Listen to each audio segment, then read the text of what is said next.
It's my pleasure to welcome our next two speakers, Gianmarco IODICE. He's the Team and Tech Lead in Machine Learning Group at ARM, and Milja LAAKSO, Program Specialist at UNICEF. They will talk to us about a technology game changer, how GenAI will reshape learning. Thank you, Gianmarco. Take it away. Yeah, thanks a lot, Davis, and thanks a lot for this opportunity. Certainly in these 2 days, we have appreciated the possibility to run large language models on the edge, also with impressive performance. But what actually makes very, very cool is that we don't need to wait the technology because the technology is already there. We have learned that we can run large language model Raspberry Pi, for instance. We have learned from Dieberhar's presentation yesterday that is on smartphones is actually a technology that can be leveraged today, and we don't need to wait. But the other thing that we have learned is related to the opportunities. For instance, we can use large language models or generative AI in general to create a data set. So what story are we going to tell you today? So is a story about the possibility to unlock a blocker in education, in particular in the global south. But let's start gradually. So I'd like to start from the global goals. I'm pretty sure you are already familiar with these. The global goal in particular that we're gonna explore today is related to education. And I can say that this pillar is mainly designed to provide lifelong education. And the story we're going to tell you today came from actually a discussion and also a collaboration between UNICEF, ARM, and other key partners. They are keen actually to improve the learning opportunities, in particular in the global south. So the thing I want to start in particular to talk about the educational tech for good creation framework. What is? So in August 2023, I had the pleasure to meet UNICEF and other partners, in particular the Asian Development Bank, to discuss the necessity to have a framework to assess educational technologies. Because nowadays we have seen a wide range of educational technology tools. For instance, application on smartphones for learning math or gamified language and learning arts. Also, robotic kits powered by TinyML. But given the immense world of the vast technology tools available there, one of the key questions was how can governments, organizations, parents can assess these tools? What are the best for their needs? And given and driven by this necessity, UNICEF decided, the UNICEF Learning Innovation Hub Office decided to create this framework and to meet in Helsinki to shape the pillars of this. And I had the pleasure actually to contribute to the safety first, which is the key pillar to behind this framework. So in order to assess the safety of the tool that is meant to be used for education. But it's not this workshop that we had in August wasn't just about the framework, because it also was an opportunity to discuss about challenges, educational challenges. And one of these was about how can we help kids learn new technologies or programming languages in a scalable way in the global south. Well, someone can say, well, we can send robots or we can send platforms there, and they can certainly learn how to program from day one. Well, and that was actually the answer for many people.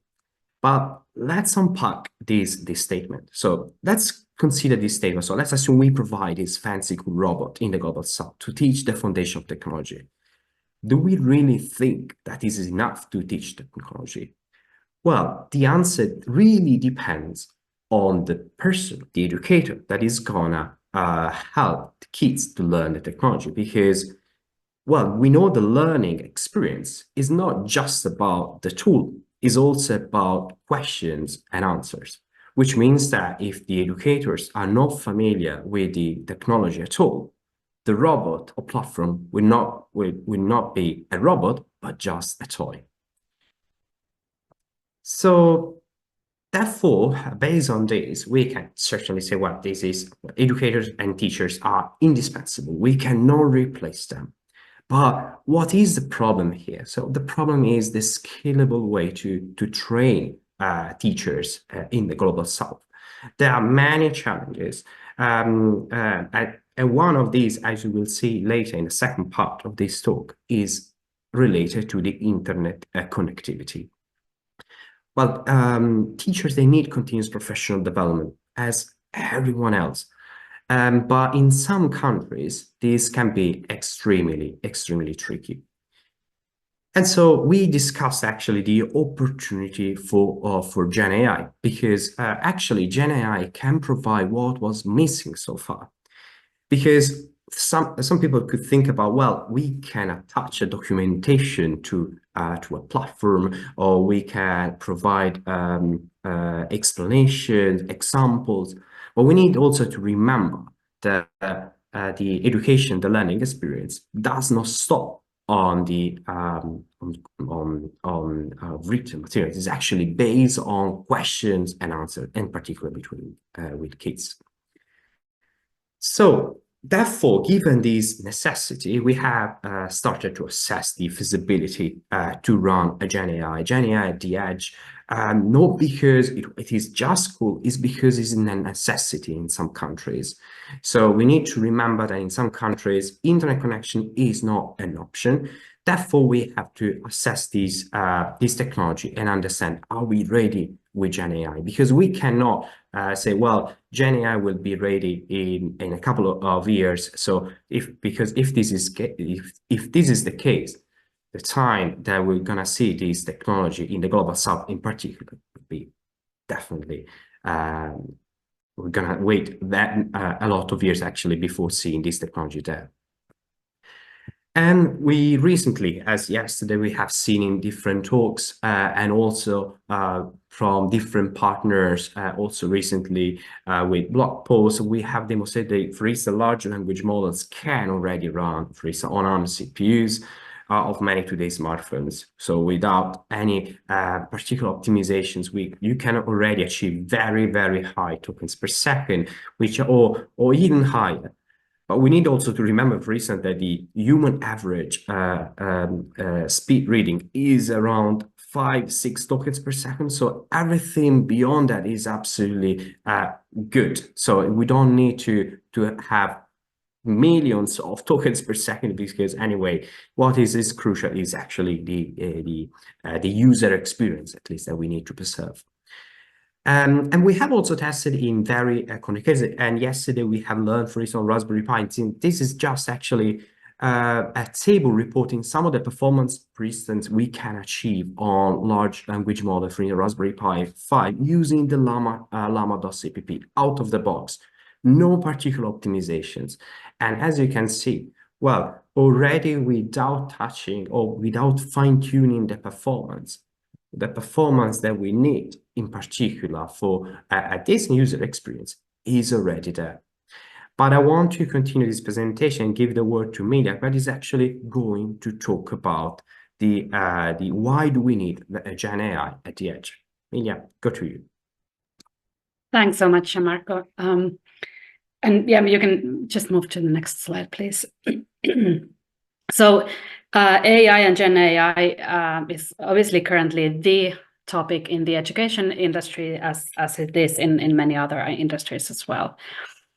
Just to give a few numbers, AI in education market size has grown exponentially in recent years. So just from 2023, it was a bit below 4 billion, and this year it's estimated to be 5.5, and really the growth is exponential.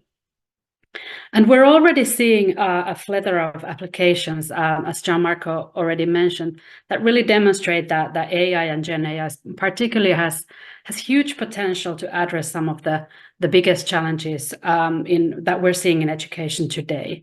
And here on the slide, you're just really seeing, a snapshot of some of those opportunities, and I'll discuss some of those here.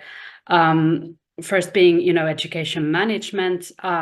So really system-facing applications that, help automate aspects of school administration or build on education management information systems and data systems that really power the kind of education system. But then going kind of next step towards really the learner and the learning goals, solutions really helping to enhance the personalization, assessment, and engagement of the learners are really, really booming currently. So we're seeing, GenAI can really tailor the educational materials and methods to each individual learner's needs and preferences in a way that we haven't been really able to do before, adapting the content, the pacing of learning, as well as the difficulty level to really optimize learning outcomes. And then thirdly, I want to raise, as Gianmarco already mentioned, the capacities of AI and generative AI to really empower teachers when it comes to their jobs. So we're already seeing a lot of AI tools that really improve teachers in productivity through, for example, helping them develop courses, helping them to develop curriculum and even learning content, as well as helping them in their planning, in their scoring and grading, to even providing personalized feedback to students. So huge opportunities are there. But then, Gianmarco, please, next slide. At the same time, the learning crisis has really only worsened in the recent years. So let's just stop and let these numbers sink in a little bit. So currently 70% of 10-year-olds in low and middle income countries are unable to read and understand one simple sentence by end of primary school. That's the situation where we're at. In Africa, for example, this number actually goes even up to 85%. And so we've seen this trend growing already before the pandemic, and obviously with COVID-19 pandemic, with school closures and so forth, this trend just really blew out of proportion. And we're not really talking about learning crisis currently. We're talking about learning catastrophe. And at the same time, we know obviously the digital divide is real. So 2.7 billion people, that really, is 1/3 of the world's population, remain unconnected to the internet. And that translates also to the schools, obviously. So globally, only 40% of primary schools are currently connected to the internet. Next slide, please. And so let's dig in deeper. How does that reality kind of translate into the context where we as UNICEF are also really trying to solve this learning catastrophe? So this is an example from Rwanda, which is one of the learning pioneer countries that the Learning Innovation Hub is working with. So what are the issues and kind of restrictions that we're dealing with to really tap into the potential of artificial intelligence and GenAI that we were talking about? So Rwanda is one of the least developed countries, but it's actually looking to transition into lower middle income country. And it's also positioning itself to become Africa's ICT hub. So there's a lot of kind of potential there, definitely. As you can see, internet penetration and connectivity numbers are low. However, the government is really recognizing this and is working with various providers, including satellite-based connectivity providers, to increase connectivity. But still, at the moment, the situation is as you see on the slide. Access to devices, typically one per family. So kids wouldn't have their own individual devices. And as you see even in this photo, at school also, you're talking about perhaps one device per a big classroom or even a school. So we're talking about solutions that need to kind of enable that sharing of devices. Also, power cuts are very or there's oftentimes power cuts, and many schools are also not connected to power grid at all. And on top of this, add the lack of qualified teachers.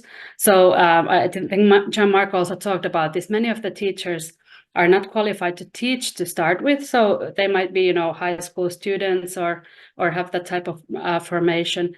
And they get very few opportunities, as Gianmarco mentioned, to develop their skills further. And this is especially true for science and tech, which translates into the fact that teachers are often not able to even support the integration of tech in classrooms. And we're taking the snapshot to Rwanda, but this is really the reality in a lot of contexts that we work in with UNICEF. So how can children in these contexts really benefit from the advancements of AI? We really need solutions that harness the GenAI, but are also affordable and really designed from the get-go to those low resource settings, so that we don't kind of end up widening the digital divide as we develop these solutions. Next slide, please. To kind of bring some of the solutions into this space is why UNICEF really decided to establish the UNICEF Global Learning Innovation Hub. So we're working with key partners such as ARM and others to build the future of learning for every child, and really accelerating that equitable access to EdTech as part of digital transformation education and to reach the SDG 4 as Gianmarco well mentioned. And we're doing that with kind of like this traditional partners in education space, but also really tapping into those unusual suspects and really seek those tomorrow innovations so that we can really solve these huge issues that we have. Next slide, please, Gianmarco. And we do this by really trying to bridge or hack the road to children. So we know that there's this huge, thousands and thousands of EdTech innovations out there. And we have these needs on the ground, as we've seen. But how do we kind of build the pathway? And next slide, please. Some of the ways we're trying to do that, and I'm not going to go too deep into this because Gianmarco did an excellent job talking about the EdTech for Good framework. But basically, the EdTech for Good framework will power the Learning Cabinet, which seeks to be an online platform for curated EdTech tools to really make it possible for anyone, especially in the global south, to access, compare, and easily find EdTech tools that match their needs. Next slide, please. And these solutions are curated based on the EdTech for Good framework that Gianmarco already explained. And here you see kind of like the 5 dimensions that we're looking for. So we're really looking for solutions that are safe, impactful, and also equitable for the children that we're serving. The framework is currently in beta stage, and so we're aiming to really roll it out for testing in the next few weeks. Next slide, please. And finally, these solutions that we're curating will also serve as a pipeline for us as the Learning Hub to source for blue unicorns. So we have this moonshot of building a portfolio of high potential EdTech tools that not only have the growth potential, traditionally, but also have the potential to impact 100 million or more children. And so here we're really looking for those solutions that might, be able to tap into the potential of TinyML and TinyAI, but in the classroom. So how can this kind of EdTech industry and the TinyML industry also help us kind of think through and develop those solutions? Our first call for solutions will go out in the next couple of months. So do please stay tuned and also share with your networks this opportunity. And finally, Gianmarco, next slide, please. We also wanted to really kind of, end with a call to action and maybe let Gianmarco kind of come in as well at the end to as a call to see how might the TinyML community really come together to help harness the opportunities that we have in building AI within these tools and making it the game changer that could really finally help us bridge this digital divide and help address the learning crisis. And I'll close by that and see if Gianmarco still wants to come in with a few thoughts on how might we, what might be the best steps to start with. Thank you.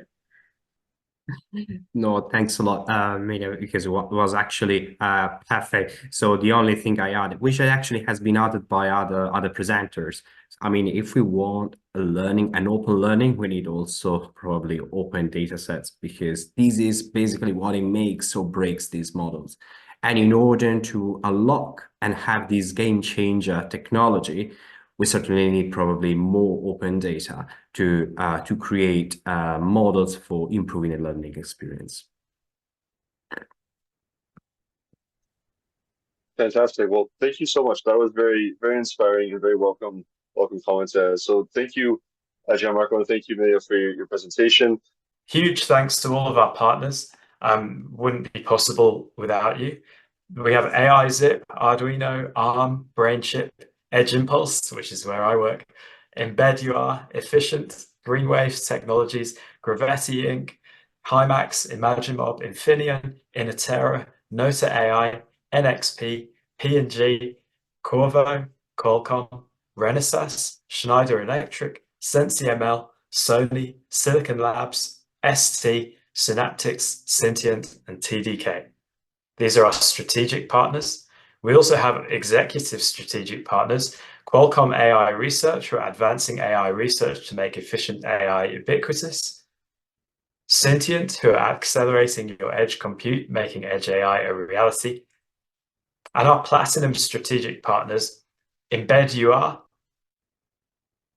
Atrios, who deploy vision AI at the edge at scale with Sony, and our gold strategic partners, ARM, building the future of TinyML, Edge Impulse, the leading development platform for Edge ML, Infineon, driving decarbonization and digitalization together, and Renesas, who are enabling the next generation of AI-powered solutions that will revolutionize every industry sector. ST Microelectronics, who provide extensive solutions to make tiny machine learning easy. Synaptics, who are engineering exceptional experiences. And our silver strategic partners, AIZip, Arduino, BrainChip, Efficient, Greenwaves, Gravetti, HiMax, ImagineMob, Inotera, Nota AI, NXP, P&G, Schneider Electric, SensiML, Silicon Labs, and TDK. Thank you to all of you. And that's to wrap up our session here. Huge thanks to the audience and all of the presenters. We've had an amazing couple of days of insights and inspiration to go forward and build great things. So thank you so much, everybody, again, and I hope you enjoyed it.